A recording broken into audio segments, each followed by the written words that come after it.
ಉಡಾಯಿಸೋ ಖಾರ ಬಣ್ಣ ರುಚಿಯನ್ನು ನೀಡುತ್ತದೆ. ಮೆಣಸಿನ ಪುಡಿ ಚಿಂದಿ ಉಡಾಯಿಸೋ ಖಾರ ಬಣ್ಣ ರುಚಿ. ಕೊಡಗು ಜಿಲ್ಲೆಯಾದ್ಯಂತ ರೆಡ್ ಅಲರ್ಟ್ ಘೋಷಣೆಯಾಗಿದೆ. ಅಂಗನವಾಡಿ ಶಾಲಾ ಕಾಲೇಜುಗಳಿಗೆ ರಜೆಯನ್ನ ಘೋಷಣೆ ಮಾಡಲಾಗಿದೆ. ಮಳೆಯ ಅಬ್ಬರ ಜೋರಾಗ್ತಾ ಇದೆ. ಕೊಡಗಿನಲ್ಲಿ ಇವತ್ತು ನಾಳೆ ಶಾಲಾ ಕಾಲೇಜುಗಳಿಗೆ ರಜೆ ಘೋಷಣೆ. ಈಗಷ್ಟೇ ಶಾಲೆ ಆರಂಭ ಆಗಿತ್ತು. ಆದರೆ ರೆಡ್ ಅಲರ್ಟ್ ಇರೋದ್ರಿಂದ ಇವತ್ತಿನಿಂದ ಆರಂಭವಾಗಬೇಕಾಗಿದ್ದಂತಹ ಶಾಲಾ ಕಾಲೇಜು ಆರಂಭ ಆಗ್ತಾ ಇಲ್ಲ. ತೀವ್ರ ಮಳೆ ಸಾಧ್ಯತೆ ಹಿನ್ನೆಲೆಯಲ್ಲಿ ರಜೆ ಘೋಷಣೆ ಮಾಡಲಾಗಿದೆ. ಜಿಲ್ಲಾಧಿಕಾರಿ ವೆಂಕಟರಾಜ ಆದೇಶವನ್ನ ನೀಡಿದ್ದಾರೆ. ದೃಶ್ಯಗಳನ್ನು ನೋಡ್ತಿದ್ದೀವಿ. ಭಾರೀ ಮಳೆಯ ಅಬ್ಬರ ರಾಜ್ಯದ ಹಲವು ಭಾಗಗಳಲ್ಲಿ, ಅದರಲ್ಲೂ ಕೊಡಗು ಜಿಲ್ಲೆಯಾದ್ಯಂತ ಹವಾಮಾನ ಇಲಾಖೆಯಿಂದ ರೆಡ್ ಅಲರ್ಟ್ ಇರುವ ಹಿನ್ನೆಲೆ ಇವತ್ತು ನಾಳೆ ಶಾಲಾ ಕಾಲೇಜುಗಳಿಗೆ ರಜೆಯನ್ನು ಕೊಡಲಾಗಿದೆ. ಪೂರ್ವ ನಿಗದಿಯಂತೆ ಎಸ್ಎಲ್ಸಿ ಪರೀಕ್ಷೆಯಲ್ಲಿ ಬದಲಾವಣೆ ಇರುವುದಿಲ್ಲ. ಆದರೆ ಶಾಲಾ ಕಾಲೇಜುಗಳೇನು ಇವತ್ತಿಂದ ಆರಂಭ ಆಗಬೇಕಾಗಿತ್ತು. ತೀವ್ರ ಮಳೆಯ ಸಾಧ್ಯತೆ ಹಿನ್ನೆಲೆ ರೆಡ್ ಅಲರ್ಟ್ ಇರುವ ಹಿನ್ನೆಲೆ ರಜೆಯನ್ನ ಘೋಷಣೆ ಮಾಡಲಾಗಿದೆ.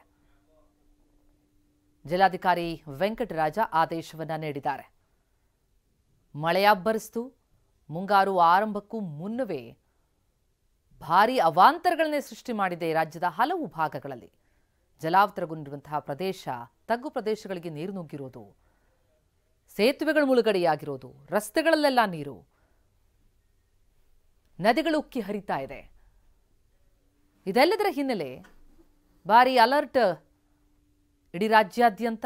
ಅದರಲ್ಲೂ ಇವತ್ತು ಭಾರೀ ಮಳೆಯಾಗೋ ಸಾಧ್ಯತೆ ಇದೆ. ಕೊಡಗಿನ ಭಾಗದಲ್ಲಿ ರೆಡ್ ಅಲರ್ಟ್ ಅನ್ನ ಹವಾಮಾನ ಇಲಾಖೆ ಹೇಳಿರುವಂತಹ ಹಿನ್ನೆಲೆಯಲ್ಲಿ ರಜೆ ಘೋಷಣೆ. ಇನ್ನು ಚಾರ್ಮಾಡಿ ಘಾಟ್ನಲ್ಲಿ ಪ್ರವಾಸಿಗರ ಹುಚ್ಚಾಟ ಯಾಕೋ ನಿಲ್ತಾ ಇಲ್ಲ.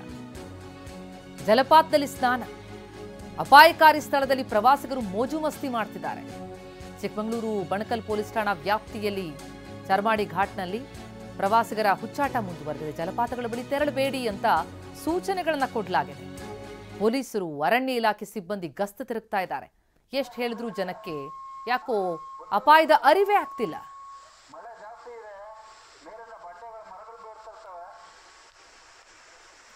ಗಮನಿಸ್ತಾ ಇದ್ದೀವಿ ನೋಡಿ, ಅಲ್ಲಿ ಅನೌನ್ಸ್ ಮಾಡ್ತಾ ಇದ್ದಾರೆ, ಅಪಾಯಕಾರಿ ಸ್ಥಳ ಇದು, ಇಲ್ಲಿ ಮೋಜು ಮಸ್ತಿಗೆ ಜಾಗ ಅಲ್ಲ, ಹೊರಡಿ ಎನ್ನುವಂತಹ ಸೂಚನೆಯನ್ನ ಕೊಡಲಾಗ್ತಾ ಇದೆ.